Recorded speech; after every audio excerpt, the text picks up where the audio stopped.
Hello everyone. ये हमारा second lecture है motion in a straight line का, जिसमें ल्यूसेंट के सभी क्वेश्चंस को कवर करना है। तो इस वीडियो में देखिए हमने करने हैं क्वेश्चन नंबर 11 से लेकर के क्वेश्चन नंबर 20 तक के जितने भी क्वेश्चंस हैं उन सभी को इंग्लिश वर्जन के अंदर हम कवर करेंगे।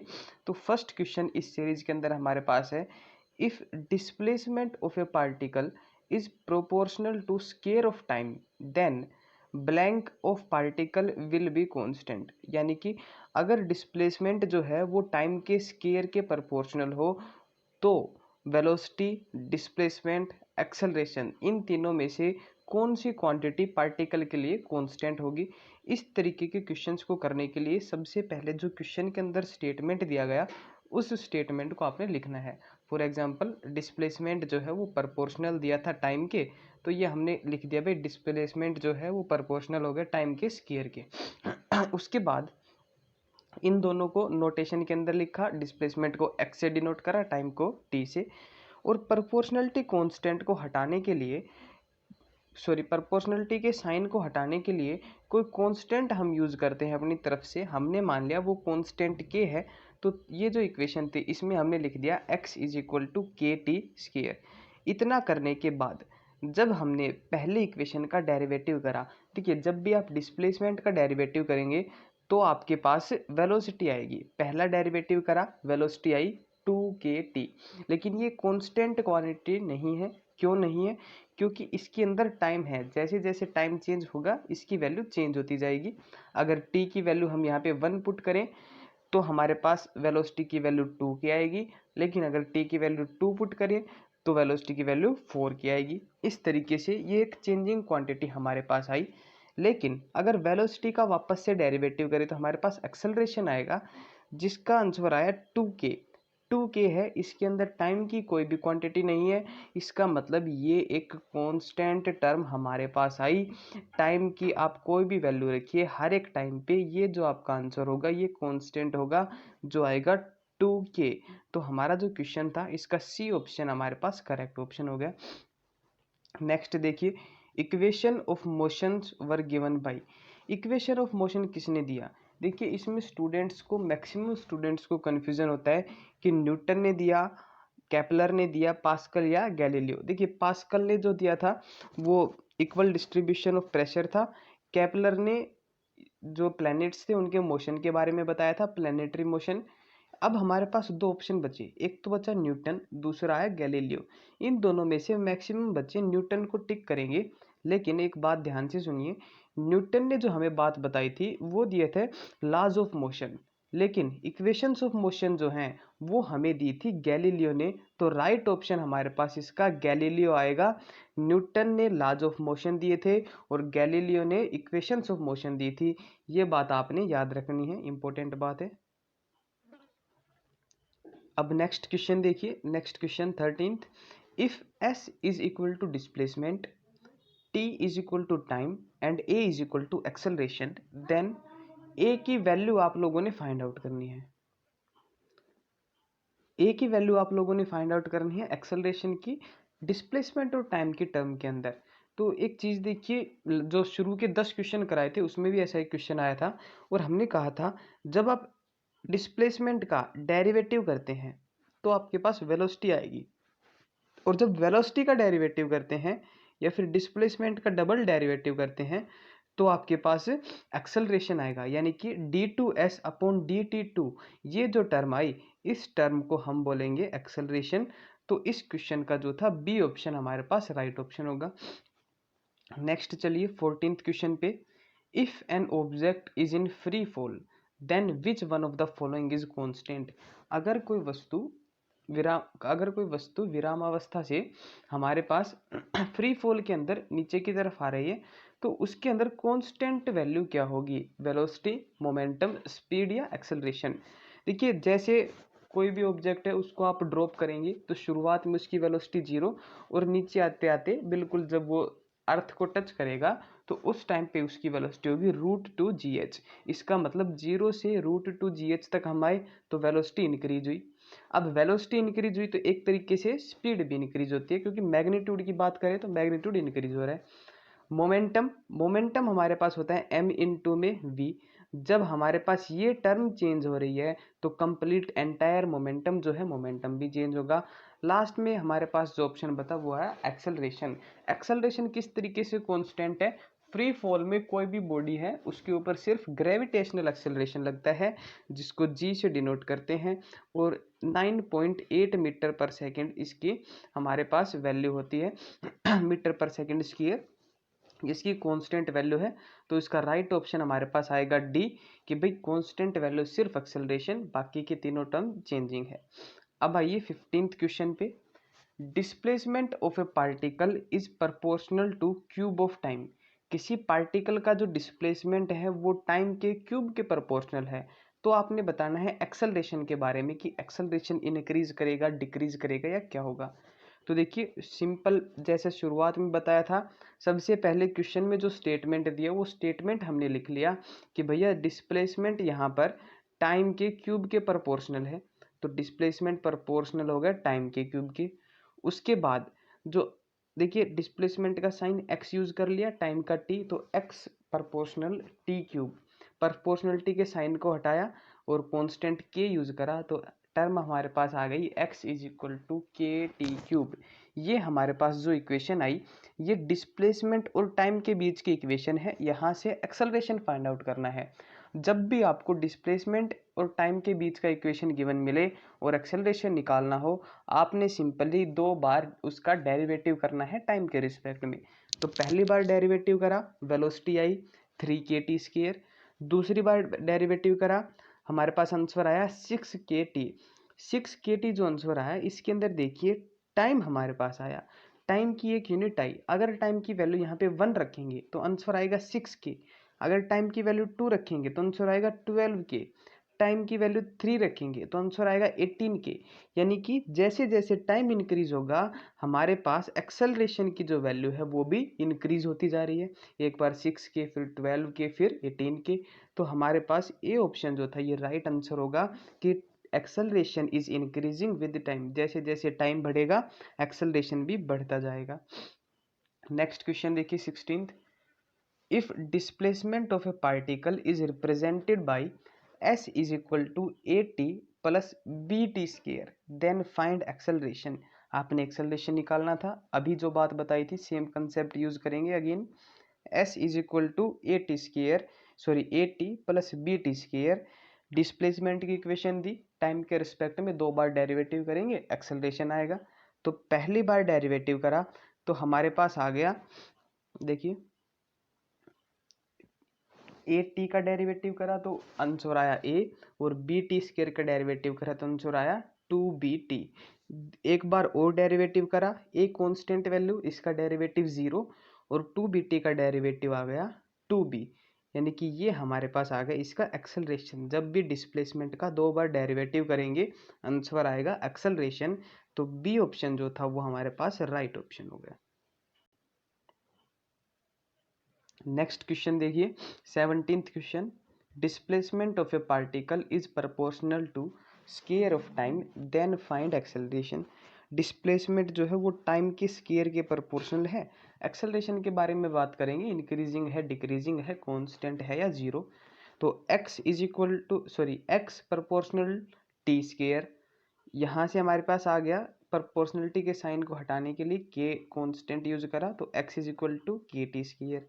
डिस्प्लेसमेंट की इक्वेशन का 2 बार डेरिवेटिव करेंगे, पहले बार डेरिवेटिव करा 2kt, दूसरी बार डेरिवेटिव करा आंसर आया 2k। अब इसके अंदर देखिए टाइम की कोई भी टर्म हमारे पास नहीं है, आप t की वैल्यू कुछ भी पुट करें एक्सेलरेशन हमेशा 2k आएगा। इसका मतलब है एक्सेलरेशन जो है वो एक कांस्टेंट क्वांटिटी है। तो जो डी ऑप्शन था ये हमारा करेक्ट आंसर होगा कि acceleration is constant. 18th question देखिए, और काफ़ी इंपॉर्टेंट क्वेश्चन भी है 18th क्वेश्चन, तो इसको थोड़ा सा इंपॉर्टेंट मार्क करिएगा। Find ratio of speed and velocity. Speed और वेलोसिटी का आप लोगों ने रेशियो फाइंड आउट करना है। ऐसा करने से पहले इसी टाइप का एक और क्वेश्चन हमारे पास होता है, find ratio of distance and displacement. Distance और डिस्प्लेसमेंट के बीच का रेशियो कैसे निकालते हैं, एक बार वो चीज़ सीखेगा। ये 2 क्वेश्चन हमारे पास हैं, एक इसी क्वेश्चन से 2 क्वेश्चन हमारे सामने आए, एक डिस्टेंस और डिस्प्लेसमेंट का रेशियो, दूसरा स्पीड और वेलोसिटी का रेशियो। यहाँ से समझने के लिए एक काम करिएगा, जैसे कि मान लिया ये कोई पॉइंट ए है, ये पॉइंट बी है, ये पॉइंट सी है। कोई बंदा है वो ए पॉइंट से चला बी पॉइंट पे गया, बी पॉइंट से चला सी पॉइंट पे आया। इस तरीके से किसी ने पाथ कवर करा, ठीक है। एक दूसरा बंदा है जो या फिर आप ये मान के चलिए इस बंदे ने ए से जो बी गया और बी से सी गया, इसने टोटल जो डिस्टेंस ट्रेवल करा, देखिए डिस्टेंस और डिस्प्लेसमेंट का रेशियो निकालना है, तो डिस्टेंस कितना आया ए बी प्लस में बी सी। और अगर बात करें इसके डिस्प्लेसमेंट की, तो डिस्प्लेसमेंट हमारे पास होता है शॉर्टेस्ट डिस्टेंस। तो ए और सी पॉइंट के बीच में शॉर्टेस्ट डिस्टेंस ये है, ए से सी ये वाला डिस्टेंस शॉर्टेस्ट है।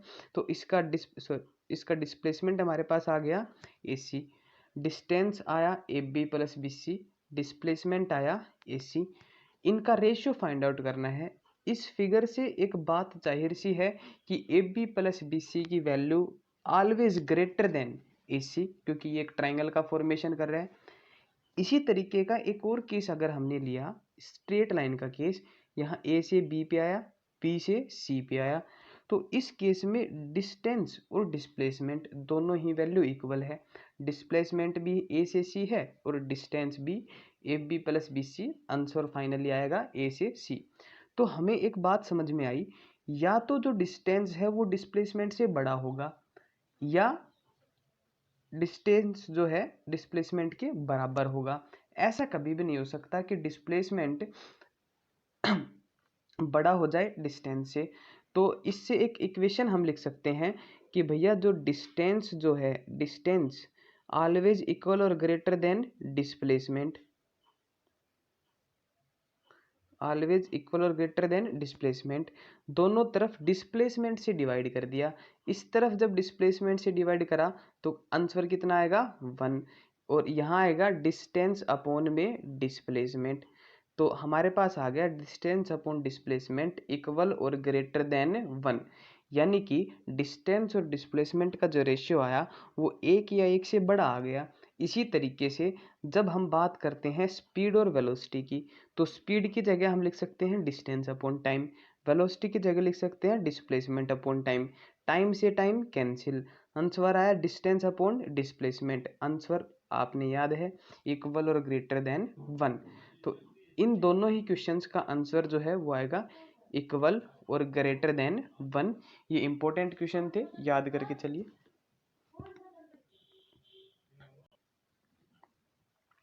नेक्स्ट क्वेश्चन देखिए 19th, distance travelled by an object in free fall is proportional to gravitational acceleration and time multiplication, यानी कि जी और टी के मल्टीप्लाई के इक्वल। बी ऑप्शन हमारे पास है square of gravitational acceleration, C option है स्केयर ऑफ टाइम और डी ऑप्शन है टाइम। तो एक चीज़ देखिए, एक इक्वेशन होती है equation of motion, x is equal to u t plus half a T square. इस इक्वेशन में अगर कोई ऑब्जेक्ट फ्री फॉल में है तो इसका मतलब है उसकी इनिशियल वेलोसिटी 0 थी। तो इनिशियल वेलोसिटी 0 पुट करी तो इक्वेशन हमारे पास आ गई x is equal to half a T square. यहाँ से डिस्प्लेसमेंट और टाइम के बीच में रिलेशन आया x proportional to t square, यानी कि डिस्प्लेसमेंट जो है वो टाइम के स्केयर के प्रोपोर्शनल है। तो सी ऑप्शन करेक्ट ऑप्शन होगा, square of time. 20th question देखिए, root X is equal to T plus 9 show displacement with respect to time, then choose correct option. Velocity is proportional to time, velocity is inverse proportional to time, acceleration depends on time, acceleration is constant। तो इस question में देखिए क्या करेंगे, जो equation थी इस equation में दोनों तरफ स्केयर कर दिया, तो रूट एक्स का स्केयर तो एक्स आ गया और इस तरफ आ गया टी प्लस 9 का होल स्केयर। इसके बाद इस स्केयर को एक्सपेंड करा तो ये हमारे पास आया T square plus 81 plus 18t। Displacement और टाइम के बीच में इक्वेशन आ गई, आपने इसका डेरिवेटिव करना है 2 बार। सॉरी, वेलोसिटी और एक्सेलरेशन दोनों फाइंड आउट करने हैं, तो पहली बार डेरिवेटिव करेंगे वेलोसिटी आएगी, दूसरी बार डेरिवेटिव करेंगे एक्सेलरेशन आएगा। तो एक बार डेरिवेटिव करा तो हमारे पास टी स्केयर का डेरिवेटिव 2t, 81 का 0 और 18 का डेरिवेटिव 18t का डेरिवेटिव 18। ठीक है, ये हमारे पास आ गया 2t + 18, लेकिन ये कांस्टेंट वैल्यू नहीं है, इसके अंदर t है। ठीक है, तो ये वेलोसिटी तो कांस्टेंट नहीं है। अब एक और बार डेरिवेटिव करेंगे इसका, तो दूसरी बार डेरिवेटिव करा तो 18 का डेरिवेटिव 0 और 2t का डेरिवेटिव आया 2, जो कि एक कांस्टेंट वैल्यू है, यानी कि एक्सेलरेशन जो हमारे पास आया, एक्सेलरेशन इसका कांस्टेंट है। तो जो डी ऑप्शन था इसको हमने करेक्ट टिक करना है, डी। नेक्स्ट क्वेश्चन देखिए, नेक्स्ट क्वेश्चन हमारे पास है, if a man travels some distance of his journey with alpha acceleration and remaining part with beta deceleration, then total time taken to complete his journey is t, then find maximum velocity of man। देखिए ये क्या कह रहा है इस question के अंदर, इस क्वेश्चन में इसने कहा कि एक इंसान है, कोई व्यक्ति है, वो टोटल जर्नी का कुछ हिस्सा अल्फा एक्सेलरेशन से ट्रेवल करता है, और यहाँ पर पहुँचने के बाद मान लिया ए पॉइंट से बी पॉइंट पे ये बंदा आया, बी पॉइंट पे आने के बाद इसने क्या करा, डी एक्सेलरेशन स्टार्ट कर दिया, और अपनी जर्नी के एंड पॉइंट तक ये बीटा डी एक्सेलरेशन से जाता है। डी एक्सेलरेशन माने कि स्पीड कम होती है इसकी। एक्सेलरेशन जब भी किसी ऑब्जेक्ट में होगा तो उसकी स्पीड इंक्रीज होगी, जब उसके अंदर डी एक्सेलरेशन होगा तो उसकी स्पीड डिक्रीज होगी। डी एक्सेलरेशन आप इस तरीके से मान सकते हैं कि आप स्लोली स्लोली क्या है कि ब्रेक ले रहे हैं अपनी बाइक के अंदर, अपनी कार के अंदर आप ब्रेक लगा रहे हैं, तो ब्रेक लगाएंगे तो उसको डी एक्सेलरेशन बोलते हैं। तो इस तरीके से देखिए, हमने मान लिया कोई बंदा था, ए पॉइंट से चलना स्टार्ट हुआ, ए पॉइंट से लेकर के बी पॉइंट तक वो आया अल्फा एक्सेलरेशन के साथ। तो हमने क्या करना है, एक चीज़ ध्यान से समझिएगा, जब ए पॉइंट से बी पॉइंट तक वो आएगा उसकी स्पीड इंक्रीज होती रहेगी। ए पॉइंट पे इनिशियल स्पीड उसकी 0 थी, 0 से उसकी स्पीड इंक्रीज होनी शुरू हुई और बी पॉइंट तक उसके ऊपर एक्सेलरेशन काम करेगा। यानी ये जो पॉइंट है बी पॉइंट, इस पॉइंट पे उस बंदे की स्पीड जो है वो मैक्सिमम स्पीड होगी। हमने मान लिया बी पॉइंट पे इसकी स्पीड u1 है, और अब इससे आगे डी एक्सेलरेशन काम करना स्टार्ट करेगा और एंड पॉइंट पे पहुंच के उसकी स्पीड हमारे पास 0 हो गई। टोटल टाइम जो टेकन था वो था हमारे पास टी। हमने ये मान लिया ए से बी जो टाइम ट्रेवल हुआ उसमें t1 बोल दिया, और b से c जब हम गए तो उसको t2 बोल दिया। टोटल टाइम क्या होगा, t1 + t2 दोनों का एडिशन। अब हमें हमारे पास देखिए ये दो इक्वेशन है, इक्वेशन ऑफ मोशन से हमारे पास ये दो इक्वेशन आई। इन दोनों इक्वेशन में एक इक्वेशन है v = u + at, दूसरी इक्वेशन है v² - u² = 2as। हमने ये डिसाइड करना है कि कौन सी इक्वेशन अप्लाई करेंगे। तो देखिए इस इक्वेशन में जो s दे रखा है, यानी कि डिस्टेंस जो है, डिस्टेंस की पूरे क्वेश्चन के अंदर कहीं कोई खोज खबर नहीं है, तो इस इक्वेशन को हम यहाँ पे ड्रॉप करेंगे। और ये जो इक्वेशन है v = u + at, इस इक्वेशन को दो बार अप्लाई करेंगे।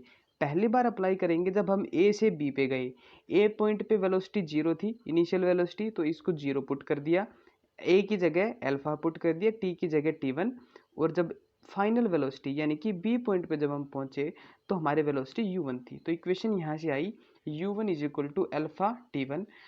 इस अल्फा को हम डिवाइड में लेकर के आए, t1 की वैल्यू निकाल ली u1/अल्फा। इसी तरीके से B से C वाले पार्ट पे जब आप इक्वेशन अप्लाई करेंगे तो वहाँ से आपके पास T2 की वैल्यू आएगी u1/बीटा, T2 की वैल्यू आएगी u1/बीटा। इस पॉइंट के अंदर, इस इक्वेशन के अंदर हमने T1 और T2 दोनों की वैल्यू एडजस्ट करी, तो T = u1/अल्फा + u1/बीटा। यहाँ से आप लोगों ने u1 कॉमन लिया, हमारे पास आ गया T = u1 × 1/अल्फा + 1/बीटा। इन दोनों का एलसीएम लिया और एलसीएम लेकर के क्रॉस मल्टीप्लाई कर दी। यहाँ से u1 की वैल्यू हमने फाइंड आउट कर ली, और u1 की वैल्यू हमारे पास आ गई t × alpha + beta alpha × beta. Next question देखिए, the acceleration of a moving particle will be given by slope of which graph. इन चारों में से कौन सा ग्राफ जो है वो एक्सेलरेशन को रिप्रेजेंट करेगा। देखिए किसी भी ग्राफ का जो स्लोप है वो किस चीज़ को रिप्रेजेंट करता है, इसके लिए मैंने आपसे बताया था कि जो पहले वाली क्वांटिटी है उसको दूसरी क्वांटिटी से डिवाइड करेंगे। इसी तरीके से देखिए एक्सेलरेशन की यूनिट हमारे पास है मीटर पर सेकंड स्क्वायर, एक्सेलरेशन की यूनिट हमारे पास है मीटर पर सेकंड स्क्वायर, यानी कि देखिए डिस्प्लेसमेंट को जब आप टाइम से डिवाइड करेंगे तो हमारे पास आएगा मीटर पर सेकंड, ये तो हमारे पास यूनिट आई वेलोसिटी की। इसके अलावा जब आप वेलोसिटी को टाइम से डिवाइड करेंगे, यानी कि मीटर पर सेकंड को डिवाइड करा आपने सेकंड से, तो फाइनली रिजल्ट आएगा मीटर पर सेकंड स्क्वायर, यानी कि डी जो ऑप्शन था ये करेक्ट ऑप्शन है। लास्ट क्वेश्चन देखिए, काफी इंपॉर्टेंट भी है। Path of a particle under constant force, जब कोई कांस्टेंट फोर्स आप अप्लाई करते हैं तो किसी पार्टिकल का पाथ कैसा होगा, सर्कुलर, पैराबोला या स्ट्रेट लाइन। सबसे पहले एक बात समझिए, यहाँ पे फोर्स जो है वो एक वेक्टर क्वांटिटी है और वेक्टर क्वांटिटी को कांस्टेंट दे दिया, इसका मतलब है ना तो उसका कोई मैग्नीट्यूड चेंज किया ना ही उसकी डायरेक्शन चेंज की। अगर पार्टिकल जाता है सर्कुलर पाथ में तो हर एक पॉइंट पे फोर्स की डायरेक्शन अलग अलग होगी और उस पॉइंट पे टेंजेंट के अलोंग होगी। ये बात समझ में आई। तो इसका मतलब है कि ये पार्टिकल के अंदर फोर्स कांस्टेंट है, कांस्टेंट है तो डायरेक्शन चेंज नहीं हो सकती, तो सर्कुलर ऑप्शन कैंसिल। अब दूसरा ऑप्शन हमारे पास आ गया पैराबोला का। सेम कंडीशन पैराबोला में अप्लाई करेंगे। अगर पैराबोला में इस तरीके से कोई पार्टिकल जाता है तो उसकी भी हर एक पॉइंट पे फोर्स की जो डायरेक्शन है वो अलग अलग होगी, और अगर डायरेक्शन अलग अलग है तो इसका मतलब हमारे पास ये है कि फोर्स कांस्टेंट नहीं है, तो ये पॉइंट भी कैंसिल। अब लास्ट में हमारे पास बचा स्ट्रेट लाइन। अब स्ट्रेट लाइन है, देखिए स्ट्रेट लाइन है, फोर्स का मैग्नीट्यूड सेम है, कोई दिक्कत नहीं है, डायरेक्शन भी चेंज नहीं होगी। इसका मतलब है जो पार्टिकल है वो स्ट्रेट लाइन में ट्रेवल करेगा कांस्टेंट फोर्स के अंदर। काफ़ी ज़्यादा इंपॉर्टेंट क्वेश्चन है एयर फोर्स के लिए, आप इसको ध्यान रखिएगा। देखिए जो पहला चैप्टर था इसके जो शॉर्ट क्वेश्चंस थे वो शॉर्ट क्वेश्चंस कंप्लीट हो गए। हम ऐसे करेंगे, पहले सभी चैप्टर के शॉर्ट क्वेश्चन करेंगे, उसके बाद उनका न्यूमेरिकल पोर्शन करेंगे। तो अगली जो वीडियो आएगी उसमें हम नेक्स्ट चैप्टर कवर करेंगे। Thank you.